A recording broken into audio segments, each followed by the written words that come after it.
Salam alaikum tout le monde, j'espère que vous allez bien. La rentrée est derrière nous maintenant, pour la plupart en tout cas. Et qui dit rentrée dit nouveaux objectifs à atteindre, que ce soit des objectifs scolaires, professionnels ou encore spirituels.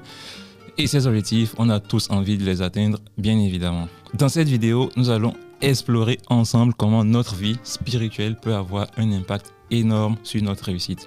Restez bien jusqu'à la fin car nous avons 5 conseils pour vous qui pourraient changer votre manière de faire ou de voir les choses si ce n'est pas encore le cas. On se retrouve juste après le générique.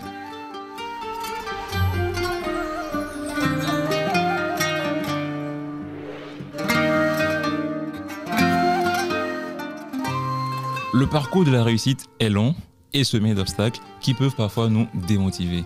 Pourtant, adopter des valeurs spirituelles comme guide peut transformer ces obstacles en défis surmontables, nous permettant ainsi de gagner en force et en détermination.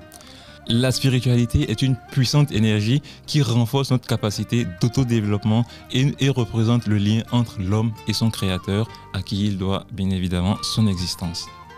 Vous l'aurez donc compris, nous allons parler de travail et de spiritualité.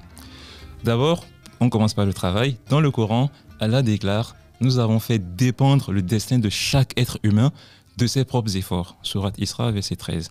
L'effort est donc en fait la monnaie de la vie qui ne perd jamais sa valeur. Nous allons citer Aziz Sancar, lauréat du prix Nobel, qui affirme que la plupart des gens croient en l'intelligence, pas moi.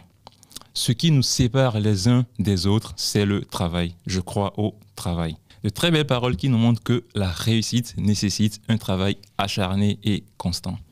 Cependant, ce travail doit être associé au volet spirituel, comme on vient de le dire. Donc, demandez sincèrement l'aide d'Allah SWT. En commençant par exemple par dire « Bismillah », nous invitons la bénédiction divine dans notre travail. Et comme le disait notre prophète sallallahu alayhi wa sallam, cette phrase est le début de tout bien. De ces deux concepts de travail et de spiritualité découlent d'autres concepts qu'on va essayer de voir, en commençant d'abord par l'espoir et la patience. L'espoir joue un rôle crucial en soutenant une personne face aux défis, en l'empêchant d'abandonner. Comme le dit le dicton, l'espoir fait vivre. Et surtout, nous empêche de tomber dans le pessimisme. La patience, quant à elle, est différente de la paresse. Elle ne signifie pas inaction, mais plutôt persévérance et action continue malgré les obstacles. Une phrase inspirante de Hoja Effendi, c'est « Être patient, ce n'est pas attendre, mais c'est agir en attendant ». La patience active, comme on peut le dire. Ensuite, on parle de la prière et de la réussite, la finalité. La prière est essentielle en fait pour la réussite. La capacité d'un individu à prier sincèrement pour ses objectifs est un signe de la volonté d'Allah SWT de répondre à ses besoins. Comme l'explique l'imam Rabbani, demander, c'est obtenir. Allah ne reçoit pas de prière qu'il n'exauce pas. En débutant un travail, il est important de ne pas oublier les prières recommandées. Par exemple, une des prières qui nous a été recommandée par notre prophète, c'est la suivante. Rabbi yathir wa la tu'athar, Rabbi tammim bil khair. Qui signifie tout simplement, ô Allah, accorde-nous l'aisance dans nos affaires, ne nous complique pas la tâche. Ô Allah, fais que nos actes soient bons pour nous, pour que nous accomplissions la mission, ô Allah. Voici quelques conseils pratiques basés sur les concepts que nous venons d'aborder. Nous allons en lister 5, Inch'Allah. Le premier, c'est l'intention et le tawakkul. C'est deux choses qui vont ensemble. L'intention d'abord, c'est se fixer des objectifs clairs et précis, ou plutôt smart, comme certains le disent. Par exemple, je vais lire 4 livres d'ici la fin de l'année, ou encore je vais mémoriser 20 sourates du Coran d'ici la fin de l'année, et ainsi de suite. Une fois que les objectifs sont fixés, on fait ce qu'on appelle le tawakkul, qui n'est rien d'autre que s'en remettre à Allah SWT.